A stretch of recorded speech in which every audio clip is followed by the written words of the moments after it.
जहां किसान हल की पूजा करता है, लोहार अपने औजारों के सामने खड़े होकर हाथ जोड़ता है, विद्यार्थी अपनी पुस्तकों को अपने मस्तक से लगाता है, इसी प्रकार सैनिक शस्त्रों की पूजा करते हैं। हमारे यहाँ हथियारों को कभी भी केवल हिंसा का साधन नहीं माना गया है। हमारे लिए शस्त्र केवल एक टूल नहीं है, शस्त्र केवल शक्ति प्रदर्शन के लिए नहीं है, बल्कि हम यह मानते हैं कि शस्त्र धर्म की स्थापना करने के यह साधन है। इसलिए भगवान श्री राम ने अपने धर्म धनुष से अधर्मी रावण का वध किया और मां दुर्गा ने अपने शस्त्रों से असुरों का संहार किया। भगवान कृष्ण के सुदर्शन चक्र ने अधर्मियों को समाप्त किया। शस्त्र भक्ति आसुरी ताकतों के खिलाफ दैवी शक्ति के विजय का यह महात्म्य दर्शाती है।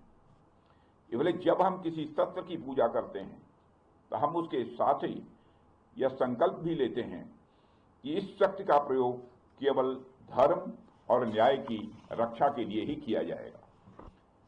साथियों, हमारा यह संकल्प ऐतिहासिक रूप से हमारे पूर्वजों से होते हुए हम सभी तक पहुंचा है। भगवान श्री राम ने अपने जीवन में इसी संकल्प को दिखाया था। जब उन्होंने रावण के विरुद्ध युद्ध किया तो उनके लिए वह युद्ध केवल विजय का साधन नहीं था, बल्कि धर्म की स्थापना का वह एक माध्यम था। महाभारत का युद्ध भी जब श्री कृष्ण के मार्गदर्शन में हुआ तो उसका उद्देश्य पांडवों को विजय दिलाना नहीं था, बल्कि उसका उद्देश्य धर्म की स्थापना ही करना था। हालांकि यह बात ध्यान देने लायक है कि धर्म की स्थापना करने के लिए, धर्म की रक्षा करने के लिए केवल संकल्प ही पर्याप्त नहीं है। संकल्प के साथ साथ शक्ति भी यह आवश्यक है, और वह शक्ति शस्त्र के माध्यम से ही प्रकट होती है। इसलिए हमारे यहाँ शस्त्रों की पूजा को भी उतना ही महत्व दिया गया है। शस्त्रों का सम्मान करने का एक अर्थ अपने सैनिकों का सम्मान करना भी है जो उन्हें धारण करते हैं। इसलिए हमारे पूर्वजों ने हमें यह मार्गदर्शन दिया, केवल शास्त्र, ज्ञान, विद्या और संस्कृत को ही संजोना पर्याप्त नहीं है, बल्कि शस्त्रों की शक्ति भी उतनी ही आवश्यक है। और हमारे पूर्वजों की वही शिक्षा आज भी हम सभी के अंदर है। ऑपरेशन सिंदूर में पूरी दुनिया ने इस बात का अनुभव किया है, और शस्त्र पूजा इस बात का प्रतीक है कि भारत सिर्फ शस्त्र की पूजा नहीं करता है, बल्कि समय आने पर शस्त्रों का इस्तेमाल करना भी जानता है। आप हमारे देवी देवताओं की प्रतिमाओं को ध्यान से देखिए, उनके एक हाथ में शास्त्र है तो दूसरे हाथ में शस्त्र है, क्योंकि हमें वह संदेश देते हैं कि शास्त्रों की रक्षा शस्त्र से ही की जा सकती है। अगर हमारे पास ज्ञान है लेकिन उसे बचाने के लिए हमारे पास शक्ति नहीं है तो स्वाभाविक रूप से वह ज्ञान नष्ट हो जाएगा। और अगर हमारे पास केवल शस्त्र है परंतु उनका मार्गदर्शन करने वाला जो ज्ञान चाहिए वह ज्ञान नहीं है तो वह शक्ति अराजकता में बदल जाएगी। इसलिए शास्त्र और शस्त्र का संतुलन ही हमारी सभ्यता को जीवंत और अजेय बनाता है। साथियों, शास्त्र के मामले में तो हम हमेशा ही समृद्ध रहे हैं, लेकिन मुझे गर्व है कि भारत शस्त्रों के मामले में भी समृद्ध बन रहा है। आज अपने आत्मनिर्भर भारत के संकल्प के कारण भारत शस्त्रों का सिर्फ कंज्यूमर ही नहीं, शस्त्रों का केवल उपभोक्ता ही नहीं, बल्कि मैन्युफैक्चरर और एक्सपोर्टर भी बन रहा है। साथियों, शस्त्रों की पूजा का यह दिन केवल हमारे व्यक्तिगत जीवन तक सीमित नहीं है, बल्कि हमारे राष्ट्रीय जीवन से भी गहराई से यह जुड़ा हुआ है। जब एक राष्ट्र के रूप में हम अपने शस्त्रों का सम्मान करते हैं तो हम केवल हथियारों का नहीं, बल्कि हम अपनी सामूहिक शक्ति, अपनी सुरक्षा और अपनी स्वतंत्रता का भी सम्मान कर रहे होते हैं। भारत जैसे विशाल और विविधता से भरे राष्ट्र के लिए शस्त्रों का महत्व और भी बढ़ जाता है, क्योंकि हमारी सीमाओं पर जो चुनौतियां हैं उनका स्वरूप कभी आसान नहीं रहा है, और ये चुनौतियां भी अलग अलग तरीके से आती हैं। उत्तरी सीमाओं पर भी स्थितियां चुनौतीपूर्ण हैं। पश्चिमी मोर्चे पर भी आतंकवाद का खतरा निरंतर बना हुआ है और हिंद महासागर में भी नई नई रणनीतिक परिस्थितियां बन रही हैं। कभी ये चुनौतियां बाहरी आक्रमण के रूप में सामने आती हैं, कभी आतंकी संगठनों के रूप में आती हैं और आजकल तो साइबर वार और इंफॉर्मेशन वार के रूप में भी चुनौतियां आ रही हैं। साथियों, इस शस्त्र पूजा पर हमें यह भी ध्यान रखना है कि इन सभी चुनौतियों का सामना करने के लिए केवल हथियार ही पर्याप्त नहीं है। इसके लिए मनोबल, परस्पर एकता और विश्वास भी उतना ही आवश्यक है।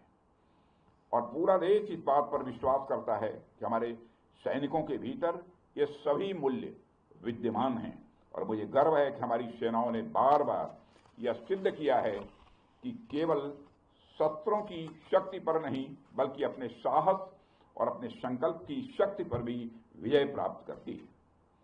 साथियों, आज 2 अक्टूबर भी है। आज विजयदशमी के साथ साथ गांधी जयंती भी है। जब मैं मनोबल की बात कर रहा हूं तो स्वाभाविक रूप से हम सबका ध्यान महात्मा गांधी जी की ओर भी जाता है। वह तो अपने आप में मनोबल के ज्वलंत उदाहरण थे। उनके पास दुश्मन से लड़ने के लिए सिवाय मन की शक्ति के अतिरिक्त और कोई भी हथियार नहीं था। इसके बावजूद उन्होंने उस समय की सबसे शक्तिशाली साम्राज्य को घुटनों पर ला दिया था। फिर हमारे सैनिकों के पास तो शस्त्र भी है और मनोबल भी है और हमारे सामने तो कोई चुनौती टिक ही नहीं सकती है। साथियों, ऑपरेशन सिंदूर के दौरान हमारी आर्म्ड फोर्सेज ने यह दिखा दिया कि भारत की संप्रभुता को चुनौती देने वाली ताकतें चाहे जहां कहीं भी छिपी हों, हम उन्हें ढूंढकर उनका खात्मा करने की शक्ति रखते हैं। दुनिया की कोई भी ताकत हो, यदि वह हमारी संप्रभुता को चुनौती देगी तो भारत चुप नहीं रहेगा। श्री रामचरितमानस में एक चौपाई में भगवान श्री राम ने भी कहा है, देव दनुज भूपति भटनाना, संबल अधिक हो बलवाना, जो रण हमहि पचारे कोई, लड़हि सुखेन कालु किन होई। मतलब वो चाहे कोई भी हो, यदि रण में हमें ललकारे तो हम उससे सुखपूर्वक लड़ेंगे, चाहे वह काल ही क्यों न हो। इसी प्रकार आज का भारत कहता है, चाहे आतंकवाद हो या किसी भी तरह की समस्या, हम सबसे निपटने और जीतने की पूरी क्षमता रखते हैं। साथियों, ऑपरेशन सिंदूर के दौरान पाकिस्तान ने लेह से लेकर सर क्रीक के इस इलाके तक भारत के डिफेंस सिस्टम को भेजने की नाकाम कोशिश की। भारत के डिफेंस सिस्टम को उन्होंने भेजने की एक नाकाम कोशिश की, जबकि भारत की सेनाओं ने अपनी जवाबी कार्रवाई में पाकिस्तानी एयर डिफेंस सिस्टम को पूरी तरह से एक्सपोज कर दिया और दुनिया को यह भी संदेश दे दिया कि भारत की सेनाएं जब चाहें, जहां चाहें और जैसे भी चाहें पाकिस्तान को भारी नुकसान पहुंचा सकती हैं। अपने सामर्थ्य के बावजूद हमने संयम का परिचय दिया, क्योंकि हमारी सैन्य कार्रवाई आतंकवाद के विरोध में थी। इसको एस्केलेट करके जंग छेड़ना ऑपरेशन सिंदूर का उद्देश्य कभी नहीं था। मुझे इस बात की खुशी है कि भारतीय सेनाओं ने ऑपरेशन सिंदूर के सभी मिलिट्री ऑब्जेक्टिव यानी सभी लक्ष्यों को सफलतापूर्वक प्राप्त करने में कामयाबी हासिल की है। मगर आतंकवाद के खिलाफ हमारी लड़ाई जारी है। साथियों, आजादी के 78 साल बीत जाने के बावजूद सर क्रीक इलाके में सीमा को लेकर एक विवाद खड़ा किया जाता है। भारत ने कई बार बातचीत के रास्ते इसका समाधान करने का प्रयास किया है, मगर पाकिस्तान की नीयत में खोट है, उसकी नीयत साफ नहीं है। जिस तरह से हाल में पाकिस्तान की फौज ने सर क्रीक के सटे इलाकों में अपना मिलिट्री इंफ्रास्ट्रक्चर बढ़ाया है, वह उसकी नीयत बताता है। साथियों, भारत की सीमाओं की रक्षा भारतीय सेनाएं और बॉर्डर सिक्योरिटी फोर्स मिलकर मुस्तैदी से कर रही हैं। अगर सर क्रीक इलाके में पाकिस्तान की ओर से कोई भी हिमाकत की गई तो उसे ऐसा करारा जवाब मिलेगा कि इतिहास और भूगोल दोनों बदल जाएंगे मेरे साथियों। और 1965 की जंग में भारत की सेना ने लाहौर तक पहुंचने का सामर्थ्य भी दिखाया। आज 2025 में पाकिस्तान को याद रखना चाहिए कि कराची का एक रास्ता क्रीक से ही होकर गुजरता है।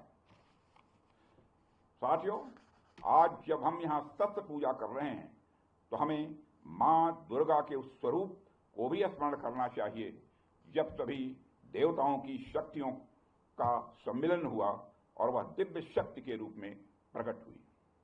मां दुर्गा इस बात की प्रतीक है कि जब विभिन्न शक्तियां एकजुट होती हैं तभी असुरों का संहार संभव हो पाता है। इसमें हमारी नेशनल सिक्योरिटी इंफ्रास्ट्रक्चर के लिए भी एक मैसेज है। थल सेना, वायुसेना और नौसेना, ये तीनों ही सेवाएं और हमारे और बीएसएफ हमारी यह शक्ति के स्तंभ हैं। जब ये सभी मिलकर कार्य करती हैं तभी हम हर चुनौती का प्रभावी ढंग से सामना कर सकते हैं। और हमारी सरकार लगातार अपनी सेनाओं के ज्वाइंटनेस पर भी बल दे रही है। साथियों, आज भी हमें ज्वाइंटनेस का ही एक उदाहरण देखने को मिला है। एक्सरसाइज वरुणास्त्र द्वारा हमारी सर्विसेज की संयुक्त क्षमता का प्रदर्शन देखकर मुझे पूरा भरोसा हो गया कि हम हर चुनौती का सामना करने के लिए तैयार हैं और दुश्मन के हर इरादे को नष्ट नाबूद करने के लिए पूर्ण रूप से तैयार हैं। साथियों, यह हमारी सेनाओं का ज्वाइंटनेस ही था जिसने ऑपरेशन सिंदूर को रिकॉर्ड समय में अंजाम दिया था। और मैं आज इस अवसर पर ऑपरेशन सिंदूर की सफलता पर अपने वीर जवानों और अधिकारियों को विशेष रूप से बधाई देना चाहता हूं। आपकी रणनीति, आपका साहस और आपकी क्षमता ने यह साबित कर दिया है कि भारत हर परिस्थिति में दुश्मन को मात देने में पूरी तरह से सक्षम है। मुझे पूरा विश्वास है कि आप सबका साहस, आप सबका शौर्य इसी प्रकार भारत की प्रभुता, संप्रभुता और अखंडता की रक्षा करता ही रहेगा।